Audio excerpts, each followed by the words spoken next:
ॐ तव कथामृतं तप्तजीवनं कविभिरीडितं कल्मषापहं श्रवणमङ्गलं श्रीमदाततं भुवि गृह्णन्ति ये भूरिदा जनाः।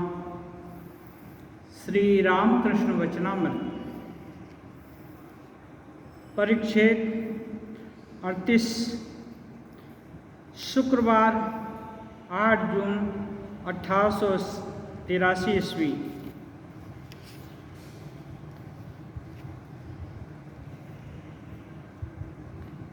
प्रसंग है साधन भजन करो और व्याकुल हो। ठाकुर श्री रामकृष्ण देव मणिरामपुर तथा बेलघर के भक्तों के साथ वार्तालाप के प्रसंग में कह रहे हैं। श्री रामकृष्ण भोजन के उपरांत छोटे तख्त पर जरा बैठे हैं। अभी विश्राम करने का समय नहीं हुआ था। भक्तों का समागम होने लगा। पहले मणिरामपुर के भक्तों का एक दल आकर उपस्थित हुआ। एक व्यक्ति PWD में काम करते थे, इस समय पेंशन पाते हैं। एक भक्त उन्हें लेकर आए हैं। धीरे धीरे बेलघर के भक्तों का एक दल आया। श्री मणिमल्लिक आदि भक्तगण भी धीरे धीरे आ पहुँचे। मणिरामपुर के भक्तों ने कहा, आपके विश्राम में विघ्न हुआ। श्री रामकृष्ण बोले, नहीं, यह तो रजोगुण की बातें हैं कि वे अब सोएंगे।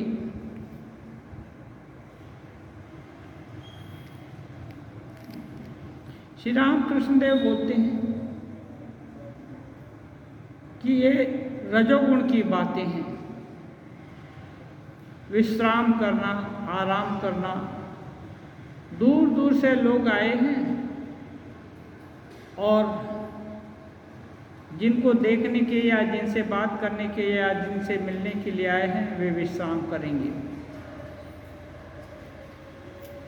यह आध्यात्मिक पथ में आध्यात्मिक पुरुषों का ये लक्षण नहीं है। इसलिए श्री रामकृष्ण देव तुरंत बोले, नहीं, ऐसी बात नहीं है। चाणक्य मणिरामपुर का नाम सुनकर श्री रामकृष्ण को अपने बचपन के मित्र श्री राम का स्मरण हुआ। श्री राम कह रहे हैं, श्री रामकृष्ण कह रहे हैं, श्री राम की दुकान तुम्हारे वहीं पर है। श्री राम मेरे साथ पाठशाला में पढ़ता था। थोड़े दिन में यहाँ पर आया था। मणिरामपुर के भक्त कह रहे हैं, दया कर हमें जरा बता दीजिए किस उपाय से ईश्वर को प्राप्त किया जा सकता है। श्री रामकृष्ण, थोड़ा साधन भजन करना होता है। दूध में मक्खन है, केवल कहने से ही नहीं होता। दूध से दही बनाकर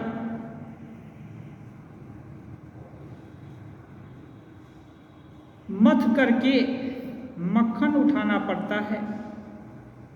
मंथन करके मक्खन निकालना पड़ता है। परंतु बीच बीच में जरा निर्जन में रहना चाहिए। कुछ दिन निर्जन में रहकर भक्ति प्राप्त करके उसके बाद फिर कहीं भी रहो। पैर में जूता पहनकर कांटेदार जंगल में भी आसानी से जाया जा सकता है। श्री रामकृष्ण देव कहते हैं, पहले थोड़ा साधन भजन करना चाहिए।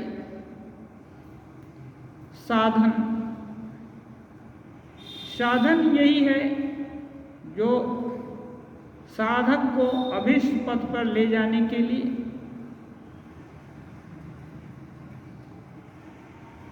प्रयासरत करता है। ऐसे प्रयासों को साधन करते हैं। ये साधन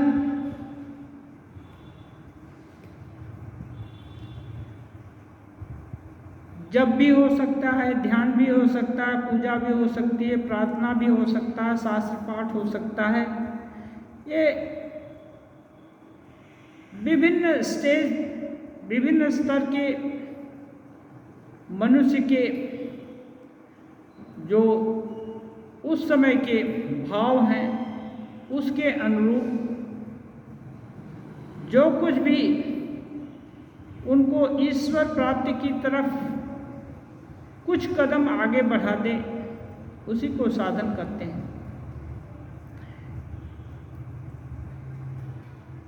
हर साधक के लिए एक विशेष साधन पद्धति ज़्यादा कारगर होती है, लेकिन कुछ सूत्र हैं जो कि सबके लिए कारगर, सबके लिए जरूरी है।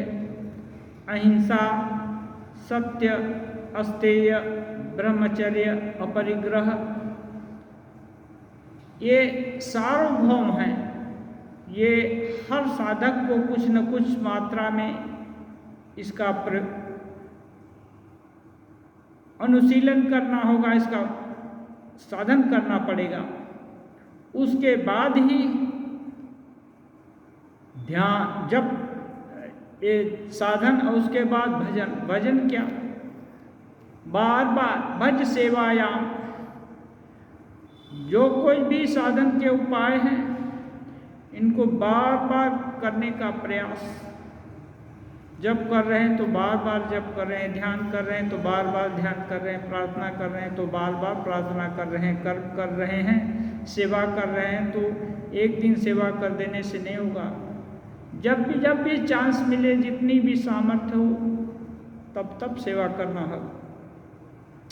ठाकुर कहते हैं थोड़ा साधन भजन करना होगा। दूध में मक्खन है, केवल कहने से ही नहीं होता।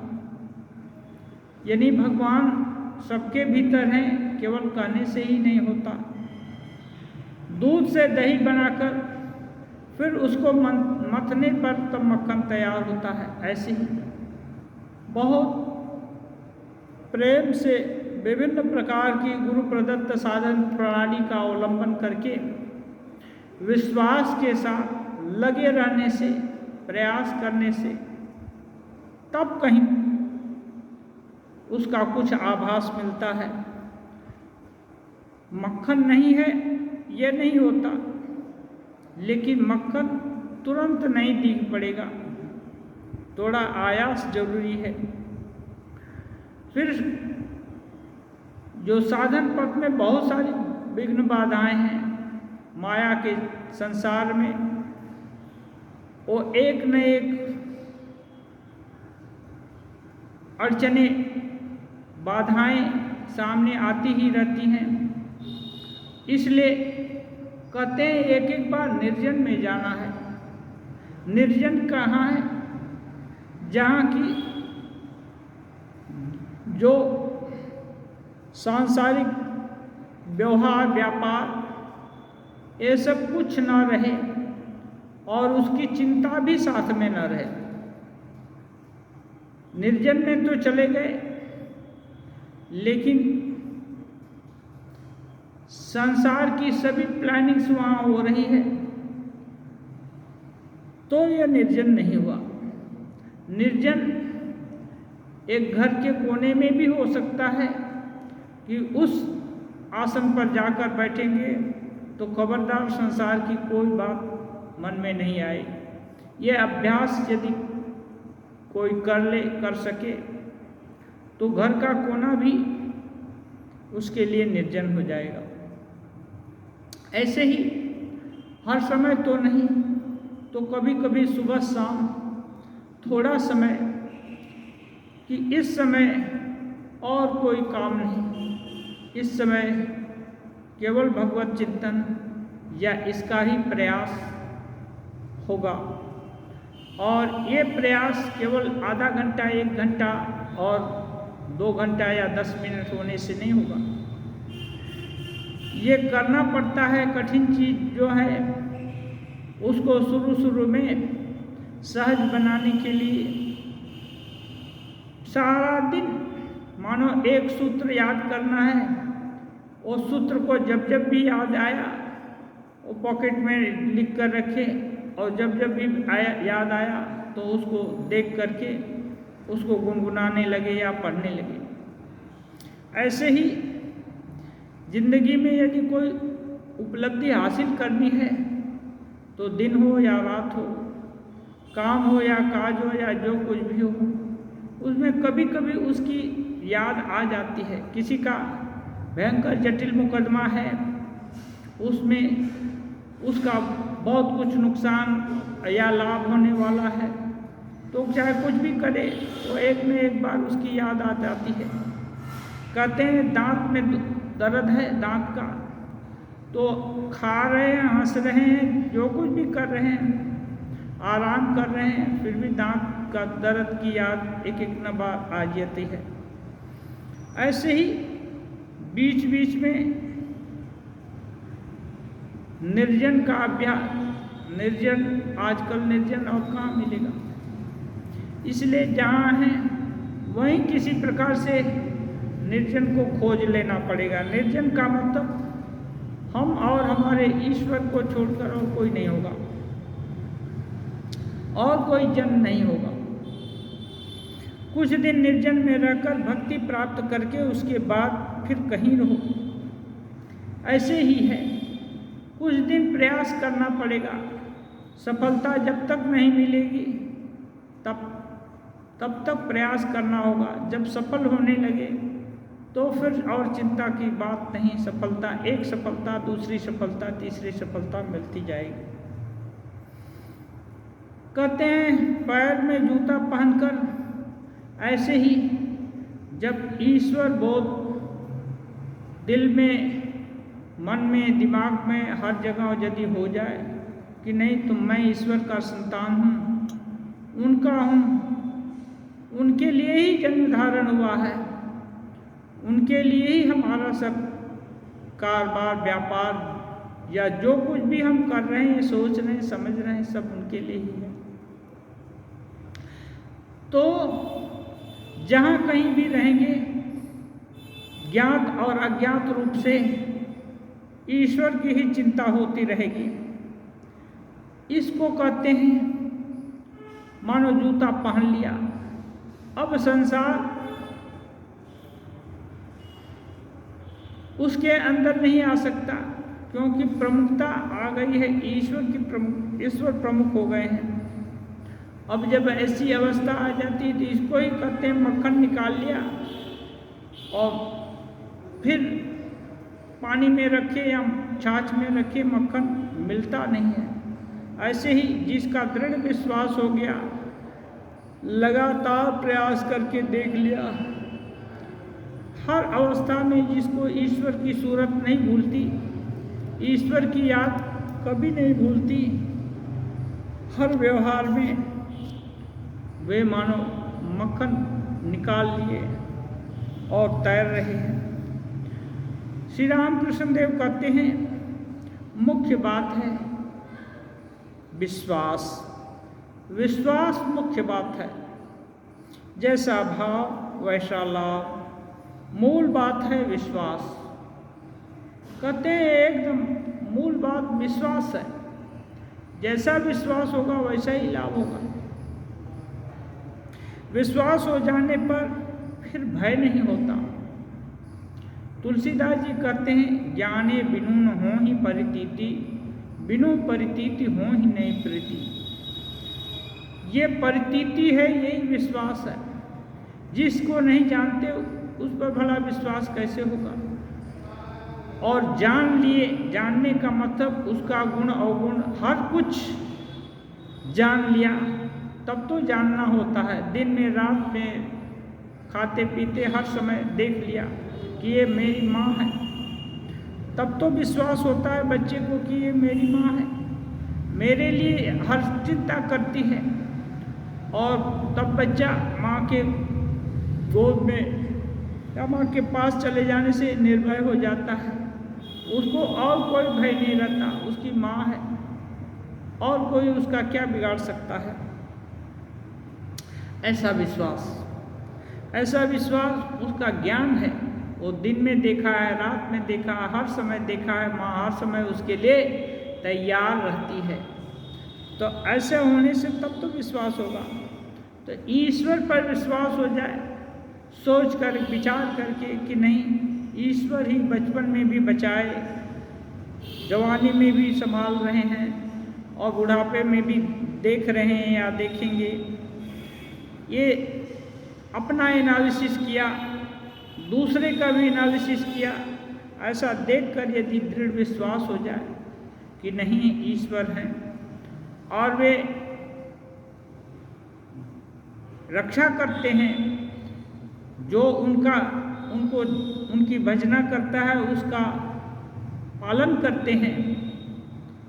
अनन्याश्चिन्तयन्तो मां ये जना पर्युपासते तेषां नित्याभियुक्तानां योगक्षेमं वहाम्यहम्। ये शास्त्र में प्रतिश्रुति किए हैं, जो अनन्य है, जिसका कोई आसरा नहीं है, केवल भगवान ही आसरा है, उसका आसरा भगवान होते हैं। इंसान के अजमा और हिम्मत से जब दूर किनारा होता है, तूफान में टूटी किश्ती का भगवान सहारा होता है। जब नौका तूफान में टूट जाती है, आगे पीछे कुछ नहीं दिखाई देता, तब यदि प्राण बचे रहें तो नाविक का या उसमें जो भी यात्री थोड़ा बहुत स्ट्रगल कर सकता है, उसका अथाह सागर में भगवान ही सहारा होता है। अब उसको मालूम है थोड़ा बहुत हाथ पैर चलाने से तो किनारे पर जा ही नहीं सकते। भगवान ही यदि किसी को ला दे, कोई जुगाड़ हो जाए तो हो सकता है, नहीं तो फिर यही अंतिम प्रणाम। तो ये है विश्वास। विश्वास हो जाए तो श्री रामकृष्ण देव कहते हैं जैसा विश्वास होगा वैसा लाभ हो जाएगा। मणिरामपुर के भक्त महाराज, गुरु क्या आवश्यक ही हैं, यानी गुरु का जीवन में जरूरत है या गुरु की आवश्यकता है क्या? श्री रामकृष्ण कहते हैं अनेकों के लिए आवश्यक है। श्री रामकृष्ण ये नहीं कहते कि सबके लिए आवश्यक है, अनेकों के लिए आवश्यक है।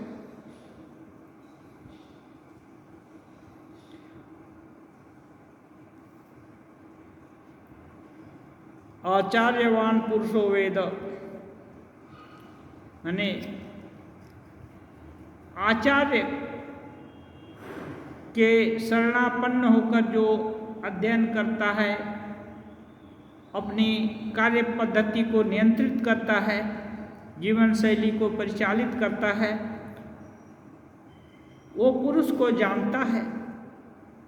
परंतु गुरु वाक्य में विश्वास करना पड़ता है, गुरु को ईश्वर मानना पड़ता है, तभी लाभ होता है। इसीलिए वैष्णव भक्त कहते हैं गुरु कृष्ण वैष्णव। गुरु को ईश्वर मानना पड़ता है। श्री रामकृष्ण देव स्वयं जानते हैं कि वे ईश्वर ही इस खोल में आए हैं छद्म वेश धारण करके। तो वहाँ एक बोलते हैं कि यहाँ को ईश्वर मानना पड़ेगा, तो इसमें बड़ी बात नहीं है।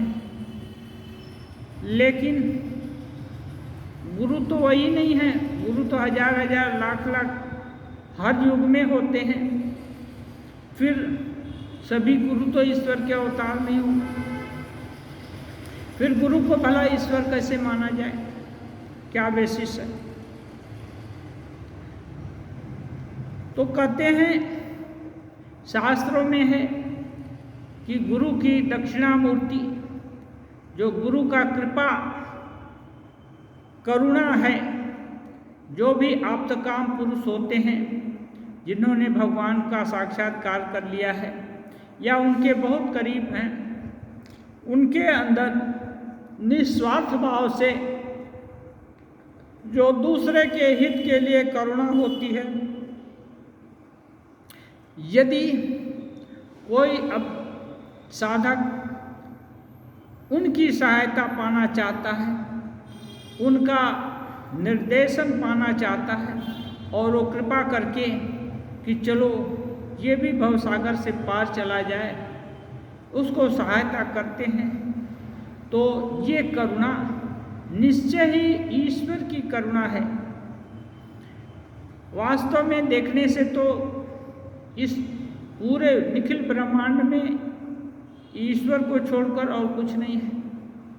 श्री रामकृष्ण देव भी बोले हैं कि ईश्वर ही सब है, और शास्त्र भी बोलते हैं ईशावास्यम इदम सर्वम, जो कुछ है सब तो ईश्वर से व्याप्त है।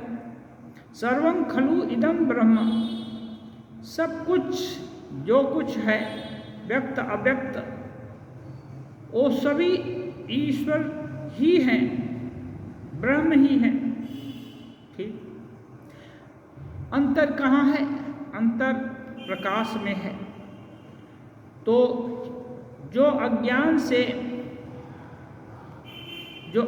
के अंधकार से प्रकाश की तरफ ले जा सकते हैं, उनको गुरु कहा जाता है। तो उनमें ईश्वरीय शक्ति का विशेष प्रकाश है, इतना तो माना ही जा सकता है। लेकिन गुरु श्री रामकृष्ण देव बोलते हैं गुरु को ईश्वर मानना चाहिए। ईश्वर शक्ति के विशेष प्रकाश से तो मानना चाहिए, मानना कठिन नहीं है, लेकिन ईश्वर मानना चाहिए। इसका मतलब सभी तो गुरु ईश्वर तो हो नहीं सकते, लेकिन फिर भी ईश्वर मानते हैं। इसका मतलब क्या? इसका मतलब यदि ज्ञान चाहते, भक्ति चाहते, कृपा चाहते, तो पूर्ण भाव से समर्पित होना पड़ेगा। अभी इनसे भी बड़े शक्तिधर कोई और हो सकते हैं गुरु, उनका यदि आश्रय मिला तो इनको छोड़ देंगे, और उनसे भी कोई और बड़ा गुरु शक्तिधर मिल सकता है, उसका आश्रय मिला तो इनको छोड़ देंगे। इसके लिए ही बोलते हैं कि नहीं, जो गुरु हैं अल्टीमेट होंगे। अल्टीमेट क्या है? ईश्वर से बढ़कर और कोई नहीं है। तो ईश्वर यदि मान लिया गुरु को, तब फिर ये संशय नहीं रह जाएगा कि इनसे भी श्रेष्ठ गुरु होंगे, उनसे भी श्रेष्ठ गुरु होंगे, उनसे भी श्रेष्ठ गुरु होंगे। तो ऐसे करके यदि ऐसी मन में धारणा हो जाएगी तो ये संशय आत्मा, ये संशय होता रहेगा कि लगता है कि हम छोटे गुरु का आश्रय पाए हैं, इससे भी बड़ा गुरु होगा, उनसे भी बड़ा गुरु होगा। तो कभी चित्त जो उपाय बताए हैं उसका अवलंबन करके, श्रद्धा करके उसमें डूब जाने के बदले संधान में तैरता रहेगा, और तो गुरु का तो कैटेगरी जान नहीं सकता है कि कैसे कितने ऊंचे हैं, क्योंकि ये तो कच्चा है, वो पक्के हैं। कितने पक्के हैं कैसे पता चलेगा? कच्चा आदमी कैसे पता कर लेगा? इसलिए हर समय संकालु होकर इधर उधर खोजता रहेगा तो समय एनर्जी चली जाएगी। इसलिए इस सब को बचाना है तो जो भी अपना गुरु है उसको ईश्वर भी मान लिया। ईश्वर मानने का मतलब, और गुरु चाहे जो भी हो, ईश्वरीय शक्ति का पूर्ण प्रकाश मान लिया तो उसमें पूरी श्रद्धा हो जाएगी। पूरी श्रद्धा हो जाएगी तो जहाँ श्रद्धा का ये पूर्णत्व होगा वहीं शक्ति का विकास हो जाएगा। फिर कभी ये भी कहावत है, गुरु गुड़ ही रह गए, चेला चीनी हो गए। तो चेला ब्रह्मज्ञानी भी हो सकता है, गुरु वहाँ तक नहीं भी पहुँच सकता है। इसलिए इसके लिए बोलते हैं कि गुरु को ईश्वर ही मानना चाहिए, गुरु कृष्ण वैष्णव। और यही नहीं, जो ऊंचे स्तर पर उठ गया वो कृष्ण माने साक्षात भगवान, उनको भी गुरु के ही बराबर, और वैष्णव जो भी भगवान को मानते हैं उनको भी उसी दर्जे पर निज प्रभुमय देखें जगत, ईश्वर ही सब जगह व्याप्त हो जाएंगे। तो भगवत दृष्टि खुल गई। भगवत दृष्टि खोलने के लिए ही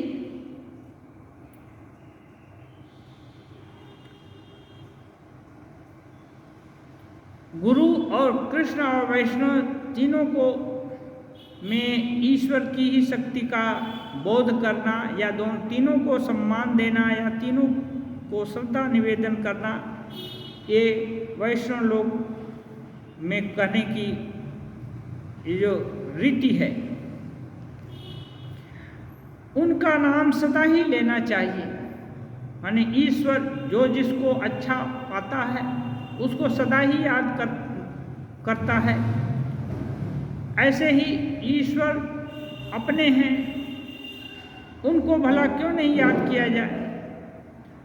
तो जो ईश्वर को चाहता है उसको सदा उनको याद करना चाहिए। याद करने में नाम भी हो सकता है, उनका गुण भी हो सकता है, लीला का चिंतन हो सकता है, सभी याद करने में हो सकता है। कली में नाम का महात्म्य है। नाम को जपने का मतलब है कि नाम के साथ नामी के जितने भी अच्छे अच्छे गुण हैं सभी जल्दी जल्दी करके सामने आ जाते हैं। नाम का महात्म्य, जैसे नाम लिया तुरंत उनके गुण आए, फिर नाम लिया फिर गुण आ गए, ऐसे ऐसे करके। इसलिए नाम छोटा है, और यदि उनका लीला चिंतन करने लगेंगे तो हो सकता है एक लीला चिंतन करने में 2-5 घंटे लग जाएं। लेकिन लीला चिंतन भी कम नहीं है, नाम उससे भी सुपीरियर मानते हैं, क्योंकि नाम लेने से ही सब लीला का जो सूक्ष्म भाग है उसमें चला आता है। इसलिए बोलते हैं ये जो मंत्र है ना, उसको स्वल्पाक्षरम, बहुत कम थोड़े अक्षर में होगा, स्वल्पाक्षरम असंदिग्धम, उसमें कोई डाउट नहीं है, ये भगवान का नाम है। सारवत, एकदम सार है। विश्वतोमुखम, इनका हर गुण जो भी भगवान का गुण है वो सभी उनके नाम में है। तो ऐसी चीज को बोलते हैं सूत्र। तो ये जो नाम याद करने का मतलब, ये सभी गुण, सभी उनका विशेषण और उसके बाद की भी कल्पना सब उसके अंदर आ जाए, तो इसलिए नाम का महात्म्य है। प्राण अन्नगत है, इसलिए योग नहीं होता। योग का मतलब है जोड़ करके जो कोई भी यौगिक शक्ति है उसको एकत्रित किया, नियंत्रित किया और ईश्वर साक्षात्कार में लगा दिया। ये अन्नगत प्राण है। समय कम है, क्योंकि योग का अभ्यास करने में 10-20 घंटा लगेंगे। एकाग्र होते न होते फिर खाने की ये हो गए, पानी पीने की इच्छा हो गई, फिर डिस्ट्रैक्शन आ गया। अब आगे अन्य युग में तो हो सकता है 10 दिन 20 दिन नहीं खाना नहीं पानी पीना पड़ा, तो क्या है लगातार बैठे रह करके ध्यान कर सकते हैं, जप कर सकते हैं, आत्मचिंतन कर सकते हैं। लेकिन यहाँ तो 2-3-4 भी टाइम खाते हैं। एटलीस्ट 24 घंटा में एक बार तो खाना चाहिए ही। तो अन्नगत प्राण है, इसलिए योग बड़ा कठिन है।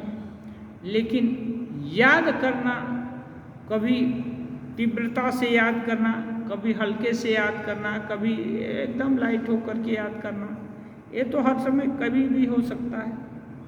उनका नाम लेकर ताली बजाने से पाप रूपी पक्षी भाग जाते हैं। ठाकुर खुद ही संध्या होने के समय ताली बजाकर उनका नाम लेते थे। ताली बजाना माने हाथ भी काम किया और उस पर बल लगता है, आवाज़ होता है, आवाज़ होने से कान भी सुनेगा, नाम भी लिया तो नाम भी कान में जाएगा, पूरा हर चीज़ एक्टिव हो गया। कोई ताली बजाते हुए, नाचते हुए और ये नाम लेते लेते भी नाचते हैं, ये करते हैं, तो इनका मैंने पूरा इंद्रिय ईश्वरमय हो गई। तो इससे पाप है, पाप पक्षी बोले या कुछ भी बोले वो भाग जाते हैं। शुभ अशुभ अनेक जन्म के संस्कार हैं, तो जो अशुभ संस्कार हैं, अशुभ कर्म किया है, उसका जो प्रभाव है उसी को तो पाप, वही पाप पक्षी है। वो भाग जाए तो शुभ प्रकट होगा, अच्छे कर्म में रुचि लगेगी, भगवान नाम में रुचि लगेगी। कहते हैं सत्संग सदा ही आवश्यक है। अब ये बार बार विस्मरण हो जाता है, भगवान की याद नहीं आती, इसलिए सत्संग सदा ही आवश्यक है। सत्संग क्या है? माने जो भगवान तो सत्य स्वरूप है, जो सत्य स्वरूप भगवान को चाहता है, अच्छे लोग हैं। अच्छे लोगों का मतलब क्या? ये श्री रामकृष्ण देव बोलते हैं मनुष्य जीवन का उद्देश्य भगवान लाओ। तो जो भगवान को नहीं चाहते, ऐसे ही सभ्य हैं, साइंटिस्ट हैं, मान लीजिए गणितज्ञ हैं, ये सब हो सकते हैं, लेकिन उनका संग करने से भगवान के तरफ गति तो नहीं होगी। अधिक से अधिक ये हो सकता है कि किसी खोज में व्यस्त रहने का उनका ये है तो वो लगे हुए हैं, उनकी प्रशंसा कर सकते हैं, या एक कोई दूसरे तरह का कंसंट्रेशन हो सकता है कि अच्छा ठीक है आप ये आविष्कार कर रहे हैं तो हम दूसरा करेंगे। लेकिन सत्संग का मतलब जो भगवान को चाहते हैं, ईश्वर पर जिनका अनुराग है, ईश्वर को अपना सब कुछ समझते हैं, ऐसे लोगों का संग सदा आवश्यक है। इनके संग में रहने से उद्दीपना होगी कि वो प्रयास कर रहे हैं, जैसे कोई कुश्ती लड़ रहा है तो उसके साथ रहने से अच्छा थोड़ा एक्सरसाइज करेंगे, शरीर तगड़ा रहेगा, ऐसे इच्छा होती है। ऐसे ही जो भगवान को याद करते हैं और उनको ही, उनके लिए ही सारा जिंदगी खपा देने के लिए कृत संकल्प हैं, ऐसे लोगों के संग में जाने से ओह इन्होंने इतना मेहनत किया, ऐसे कर रहे हैं तो हम भी थोड़ा तो प्रयास करके देख सकते हैं, ऐसी प्रेरणा मिलती है। कहते हैं ठाकुर गंगा जी के जितने ही निकट जाओगे उतनी ही ठंडी हवा पाओगे। कहने का मतलब साधु संग, साधु वही है, ठाकुर बार बार बोले हैं कि जो भगवान को छोड़कर कुछ नहीं जानते, कुछ नहीं समझते, ऐसे लोगों को साधु मीन्स जिन्होंने अच्छा से देख लिया है कि संसार में भगवान ही एक वस्तु है और बाकी सब अवस्तु, यानी थोड़े दिन के लिए उसका ज़्यादा मूल्य नहीं है। ऐसे लोग का संग यदि हो तो उसको सत्संग कहते हैं। और कहते हैं ऐसे ऐसे लोगों के साथ भगवान कहाँ बसते हैं? भगवान तो सब जगह हैं, हम में तुम में खड़ खम में सभी जगह है, राम है, ईशावास्यम इदम सर्वम। लेकिन उनका विशेष प्रकाश, ज़्यादा प्रकाश साधु और भक्तों में है, जो सच्चे भक्त हैं उनमें है। तो उनके पास जाने से इनडायरेक्टली भगवान के और निकट जाना हो गया। तो यदि गंगा जी के निकट जाओगे तो ठंडी हवा पाओगे, ऐसे ही यदि उन्नत भक्तों के पास जाने से उनकी उद्दीपना होगी, और उद्दीपना होगी, यही तो ठंडी हवा है। आग के जितने ही निकट जाओगे उतनी ही गर्मी लगेगी। तो ठंडी चाहते तो पानी जल के पास जाना है, गर्मी चाहते तो आग के पास जाना है। ऐसे ही ईश्वर को चाहते तो ईश्वर भक्तों, ईश्वर प्रेमी, ईश्वर के को जानने वाले या उनको मानने वाले या उनको ही सार समझने वाले के पास जाने से तो ईश्वर के विषय में चिंतन होगा, उनकी याद आएगी, उनकी सोच बढ़ेगी। सुस्ती करने से कुछ नहीं होगा। कहते हैं सुस्ती माने चलो आज नहीं होगा कल होगा, कल नहीं होगा परसों होगा, अन्य दिन होगा, इतनी क्या जल्दी है। एक बहुत तरह के लोग हैं, चारवाक भी हैं, चारवाक के लोग बोलते हैं आज करे सो काल करे सो परसों, हड़बड़ क्यों करते हो, जीना है कई वर्षों। माने कितनी जिंदगी जीनी है, फिर आज ही क्यों इतनी जल्दी करते। लेकिन अच्छे संत उल्टा कहते हैं, काल करे सो आज कर, आज करे सो अब, पल में प्रलय होएगी, बहुरी करोगे कब। ये तो इसलिए श्री रामकृष्ण देव बोलते हैं सुस्ती करने से नहीं होगा। जिनकी सांसारिक विषय भोग की इच्छा है वे कहते हैं होगा ना, कभी न कभी ईश्वर को प्राप्त कर लेंगे। आज जरूरत नहीं है, कल कर लेंगे, परसों विचार करेंगे, तरसों करेंगे, जब बूढ़े होंगे तब सोचेंगे ना। तो ऐसा है। तो अभी जो संप्रति सामने है उसको भोग करें, उसका उपयोग करें। क्या जरूरत है भगवान को सोचने का, इतना दिमाग खराब करने का। वो बाद में जब कोई काम नहीं रहेगा तब देख लेंगे। जब लड़का खेलने में व्यस्त है तो माँ उसके पास क्यों आएगी, और माँ और बच्चा भी सोचता है कि हम अच्छे हैं, और माँ भी सोचती है ठीक है अच्छे रहो। इसलिए इसको श्री रामकृष्ण देव सुस्ती बोलते हैं। जब तक समय है, शक्ति है, होश है, तब तक साधन भजन कर लेना पड़ेगा, उपाय कर लेना होगा। जब शरीर में, दिमाग में, दिल में शक्ति ही नहीं है तब कौन सा बड़ा काम कर सकते हैं। तब साधन भजन नहीं होता और अच्छे चिंतन नहीं होगी। अच्छा चिंतन का अभ्यास यदि नहीं हो गया, ईश्वर का अभ्यास, तो बुढ़ापे पर ईश्वर का अभ्यास नहीं होगा। ईश्वर के नाम से ही विरक्ति हो जाएगी, वरन गाली गलौज भी देने लगेंगे लोग। इसलिए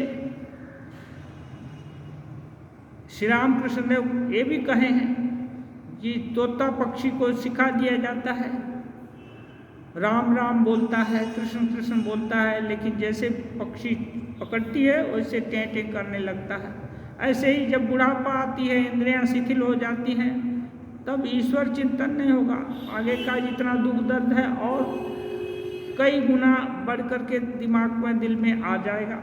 फिर भगवान कहाँ कि कोसों दूर चले जाएंगे। इसलिए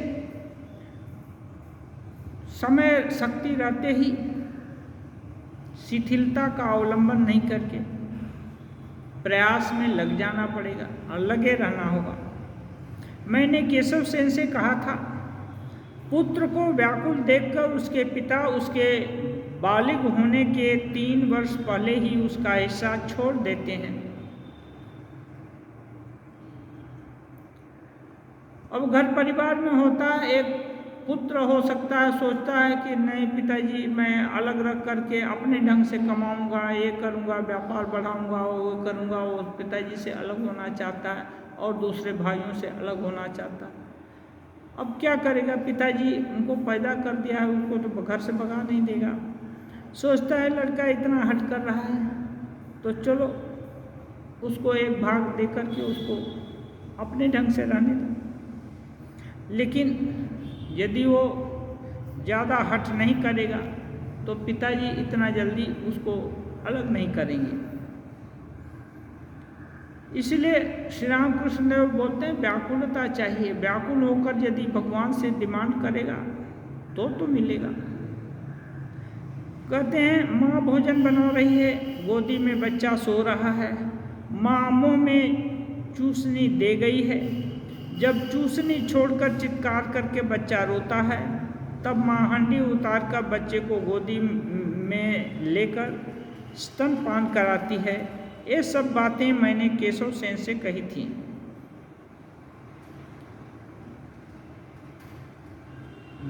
कहते हैं माँ भोजन बना रही है और वो जो माँ का बच्चा है गोदी में है, चूसनी दे दिया है और ये कर रहा है। अब जब देखा तो फिर सो रहा है तो उसको बिस्तर पर लिटा दिया। अब लेकिन जब हटा तो उसको नींद खुली, पेट तो भरी गया है, नींद खुल गई। तब चित्कार करता है, उसको डर लगता है कि कहीं इनसिक्योरिटी फील करता है। माँ रहेगी तो सिक्योर हो जाता है। तब माँ हंडी उतार कर खाना बना रही है। अब इधर बच्चा की तरफ जाएगी तो इधर खाना जल जाएगा, गिर जाएगा। तो हंडी उतार कर जाकर उसको फिर से गोद में लेती है और चुप करने के लिए फिर से स्तनपान कराने लगती है। श्री रामकृष्ण देव कहते हैं ये सब बातें हैं मैंने केशव सेन से कही थी। इसका मतलब है हर चीज़ के लिए उपाय है। साधारण जगत में जो उपाय अवलंबन होते हैं वही उपाय दूसरे ढंग से ईश्वर प्राप्ति में भी लगाए जा सकते हैं और वो कारगर होते हैं। ऐसे ही यदि कोई भगवान के लिए व्याकुल हो तो फिर वो भी सुनते हैं और रिस्पांस देते हैं। कहते हैं कलयुग में एक दिन एक रात भर रोने से ईश्वर का दर्शन होता है। श्री रामकृष्ण देव कह रहे हैं एक दिन एक रात रोने से ईश्वर का दर्शन होता है। एक दिन एक रात रोना बहुत कठिन है। किसी का एकलौता बेटा यदि मर गया तो हो सकता है रात भर रोए, दिन भर रोए, लेकिन रोते रोते थक जाएंगे और फिर नींद आ जाएगी। ये ईश्वर के लिए दिन रात रोना, जिसको कभी देखा नहीं, कभी पाया नहीं, कभी कुछ नहीं किया, इतना आसान नहीं है। एक रात एक दिन रोने के लिए हो सकता है कई वर्ष रोने का अभ्यास करने होगा ईश्वर को याद करके। उनको अपना नहीं जानने से, अपने से भी अपना नहीं जानने से, बहुमूल्य वस्तु नहीं जानने से रुलाई आएगी, आँख में थोड़ा भी पानी नहीं आएगा। मन में अभिमान करो और कहो तुमने मुझे पैदा किया है, दर्शन देना ही होगा। ये उपाय पूछे। मणिरामपुर के भक्त लोग उपाय पूछे कैसे ईश्वर के दर्शन हो। श्री रामकृष्ण देव बहुत सारे उपाय बताते हैं। कहते हैं मन में अभिमान करो। अभिमान किस पर करेगा? जिसको अपना मानेगा तब तो। पराये आदमी पर अभिमान करने से पराया आदमी बोलेगा चलो तुम्हारे अभिमान को रहे, जो कुछ कर तुमसे हमसे क्या मतलब है। लेकिन अपने माँ अपने पिताजी के ऊपर अभिमान करेगा तो पिताजी सोचेगा लड़का सच में कुछ ज़रूरत है या कुछ ये है क्या, क्योंकि माँ पिताजी उसको अपना मानते हैं और ये लड़का भी जानता है कि ये अपने हैं, इसलिए अपनों के ऊपर ही अभिमान किया जा सकता है। ईश्वर को यदि अपना मानेंगे तभी तो अभिमान होगा। हाँ, मुझको पैदा किए और इतनी दूरी बनाए रखे हो, तब पैदा ही क्यों किए। बहुत तरह के अभिमान किए जा सकते हैं, बहुत तरह की बातें कही जा सकती हैं, सोची जा सकती हैं। लेकिन अपना नहीं मानने से, अरे वो लोग बोलने के लिए बोलते हैं ईश्वर हैं कि नहीं है, किसने देखा है, और देखा भी होगा तो हो सकता है झूठ बोला हो या क्या किया। इसलिए ये बहुत तरह के ट्रिक्स हम लोग सीख लेते हैं, लेकिन अपना जब जानेंगे तब दिल उनके निकट आने के लिए छटपट करेगा, और जो कुछ भी होगा, कभी आक्रोश भी होगा, कभी विनय भी होगी, कभी रोना भी होगा, कभी सिर पटकना भी होगा, हर तरह की होगा। और कह रहे हैं गृहस्थी में रहो अथवा कहीं भी रहो, ईश्वर मन को देखते हैं। कह रहे हैं कहीं भी रहो ईश्वर मन को देखते हैं। विषय बुद्धि वाला मन मानो भीगी दिया सलाई है, चाहे जितना रगड़ो कभी नहीं जलेगी। ईश्वर मन को देखते हैं, इसलिए तुम उनसे छिपा नहीं सकते कि मन का भाव क्या है। मन में सच में ईश्वर को पाने की इच्छा है, ना झूठा प्रदर्शन है।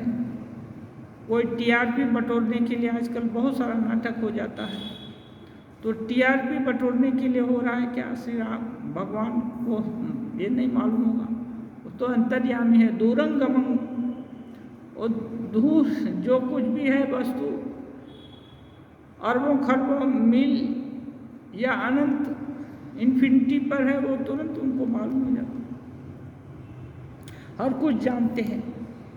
इसलिए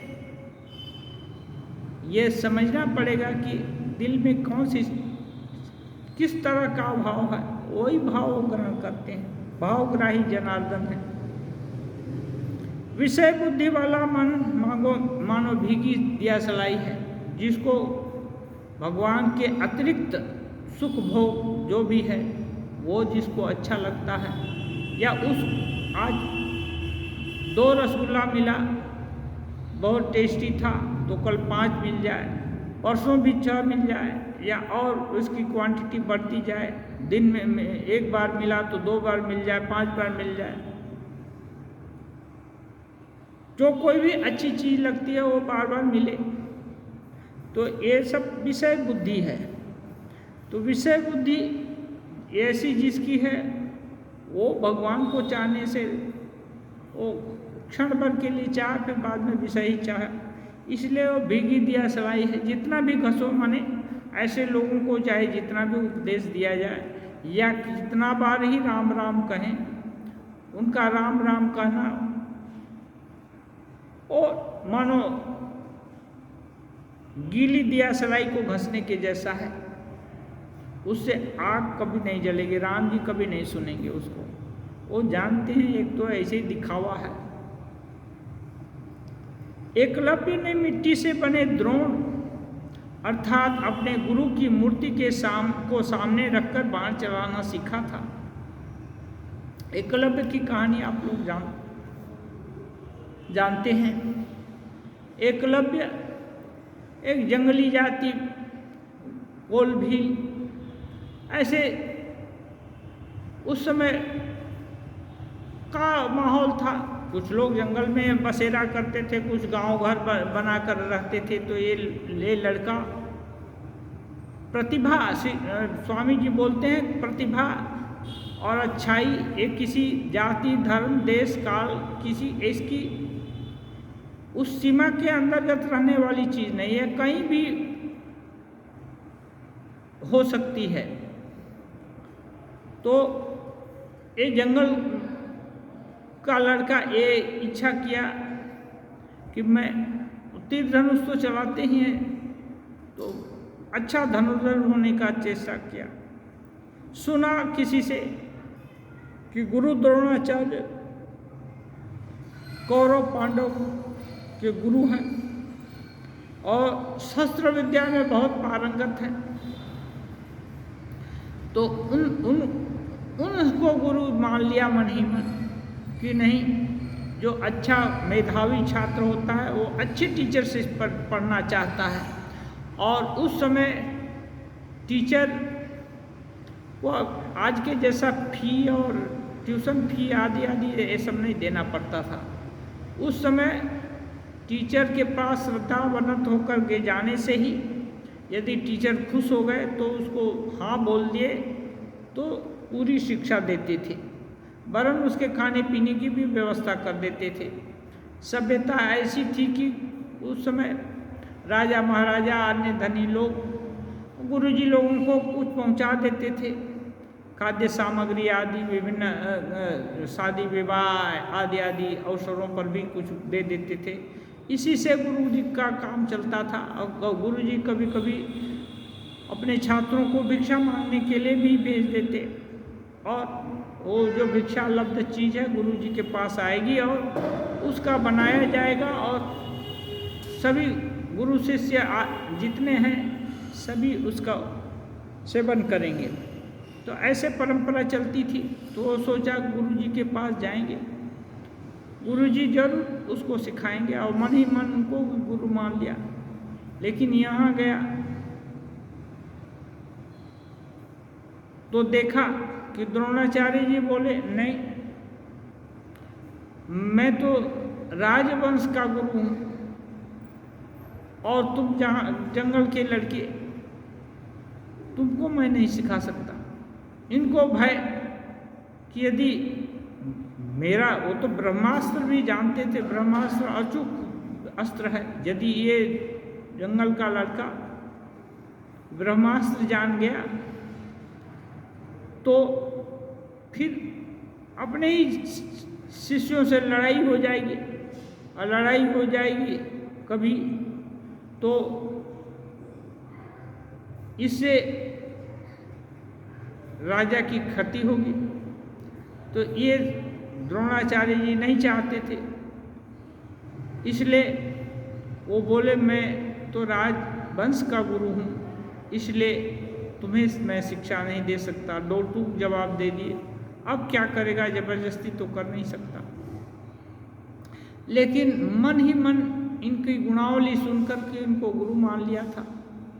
मिट्टी की प्रतिमा इनका बनाया, देख तो लिया कि गुरु का चेहरा मोहरा और सब क्या है कैसा है। मिट्टी की का एक द्रोणाचार्य बनाया और उनको ही प्रणाम करता, प्रणाम करके आशीर्वाद लेकर उनसे ही सीखता, सारा दिन रात अस्त्र विद्या का ये करता, अभ्यास करता, और अभ्यास के शेष में भी उनको प्रणाम करता। श्री रामकृष्ण देव एक जगह बोले, अभी गुरु को ईश्वर मानना पड़ता है, तो ये बच्चा सरल है और आग्रही है, विद्या का के लिए एकदम निष्ठावान है, तो ये मानता है कि नहीं, सच में मेरे गुरु द्रोणाचार्य ही हैं, इनकी ही प्रेरणा से मैं सीखूंगा और मैं सीख रहा हूँ। इसलिए उस ज्यों ज्यों उसका शस्त्राभ्यास बढ़ता जाता है, गुरु के प्रति निष्ठा बढ़ती जाती है, और इतना कलाबाज हो गया, इतना पारंगत हो गया कि एक बार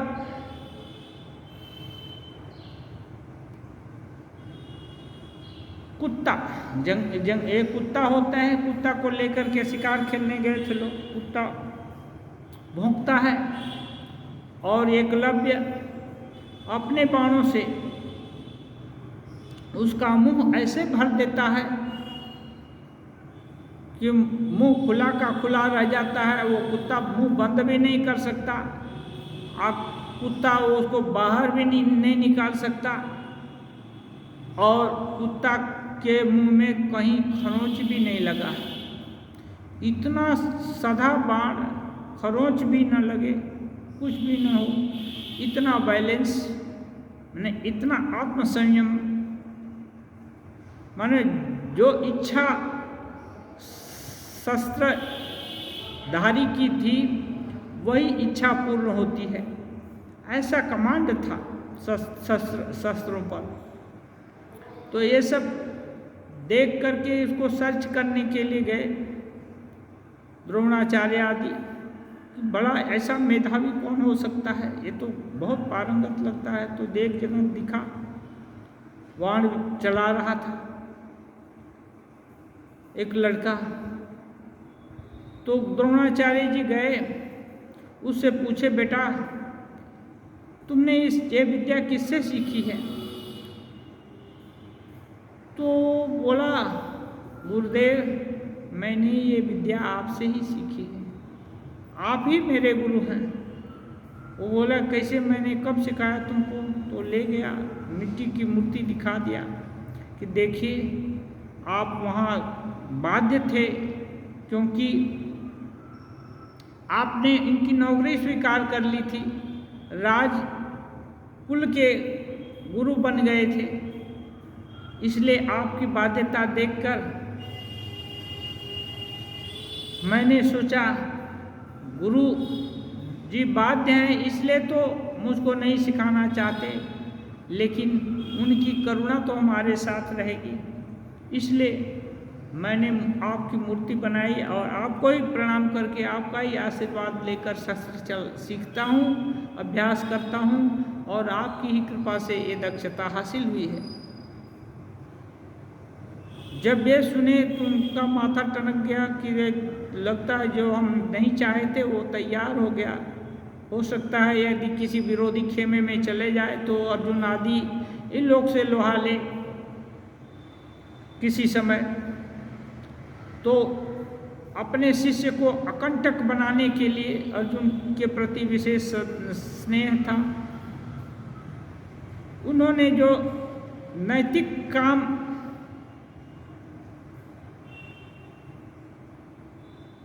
करना चाहिए था उसके विपरीत देखने में अनैतिक ही काम एक तरह से अभी बोल सकते हैं कि ये परीक्षा भी लिए। वो बोले, द्रोण कि अच्छा मुझको यदि गुरु मानता है तो क्या मुझको गुरु दक्षिणा भी देगा? वो बोला, हाँ गुरुदेव, आप जो कुछ भी मांगे, यहाँ तक कि मेरा सिर भी मांगेंगे, वो सिर भी आपको देने के लिए तैयार हूँ, आप ही मेरे गुरु हैं। अब गुरु द्रोणाचार्य इतने निष्ठुर नहीं थे कि सिर ही मांग कर उनकी प्रतिद्वंद्विता शेष कर दें, लेकिन उनको मालूम था कि अंगूठा है दाहिने हाथ का जो अंगूठा, उसमें ज़्यादा ये होता है, ज़्यादा कमांड होता है, अभ्यास उसी के द्वारा होता है। यदि वो न रहे तो इतनी दक्षता नहीं रह पाएगी। इसलिए वो बोले, नहीं बेटा ये सब इतना नहीं चाहिए, मुझको अपना दाहिना अंगूठा दे दो दान में, गुरु दक्षिणा में। और तुरंत बिना विचारे काट करके उनको गुरु जी को समर्पित कर दिया और प्रणाम भी किया। तो ऐसी निष्ठा, इसको बोलते हैं गुरु निष्ठा। ऐसे में ऐसा जो निष्ठावान शिष्य है, यद्यपि गुरु द्रोणाचार्य उसको स्वीकार नहीं किए थे, आज भी उसको अपने शिष्य अर्जुन का प्रतिद्वंदी समझ करके उसका अंगूठा भी मांगे, यद्यपि वो भी जानता अंगूठा देने से मैं उतना कारगर शस्त्र चालक नहीं हूँगा, फिर भी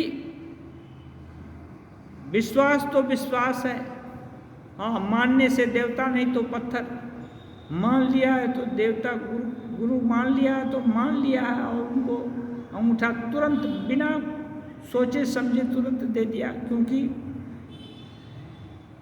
विवेकानंद जी भी बोलते हैं, ताड़ के पेड़ से यदि गुरु कूदने के लिए बोले तो सच्चा शिष्य बिना विचार किए कूद जाएगा।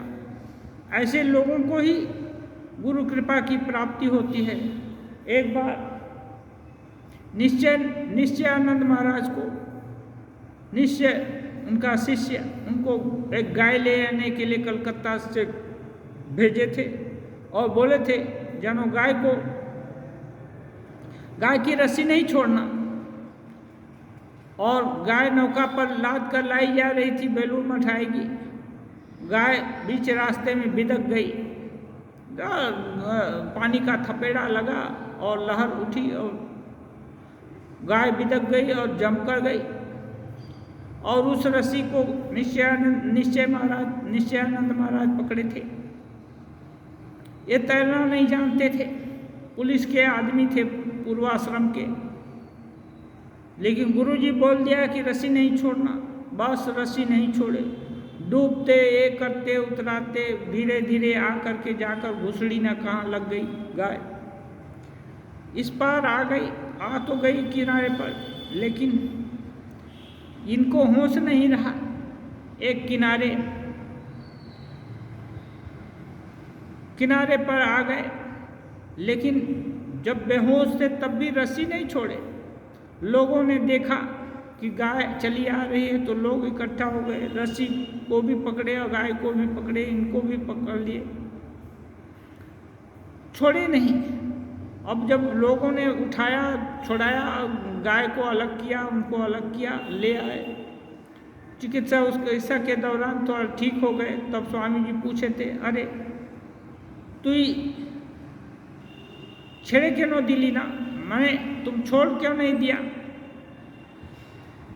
तो ये बोले, गुरुदेव आप भी तो बोले थे रस्सी मत छोड़ना, मैं क्या करूं? स्वामी जी का दिल गदगद हो गया। दोनों हाथ उनके सिर पर रखकर आशीर्वाद दिए। ऐसा से शिष्य होना चाहिए, तब तो गुरु की शक्ति, जो बोलते हैं श्री रामकृष्ण देव सच्चिदानंद ही गुरु हैं। गुरु अखाद्य होने पर भी गुरु शक्ति है, उसके ही माध्यम से शिष्य में प्रवाहित होगी। लेकिन ऐसा विश्वास हो तब तो। इसलिए श्री रामकृष्ण देव कहते हैं यह अभिमान करना है, लेकिन अभिमान इतना सहज नहीं है। आज समय हुआ। ओम निरंजनम नित्यम अनंत रूपम भक्तानुकंपाधृत विग्रहम वै ईशावतारं परमेशमीड्यं तं रामकृष्णं शिरसा नमामि। जननीं शारदां देवीं रामकृष्णं जगद्गुरुं पादपद्मे तयोः श्रुत्वा प्रणमामि मुहुर्मुहुः।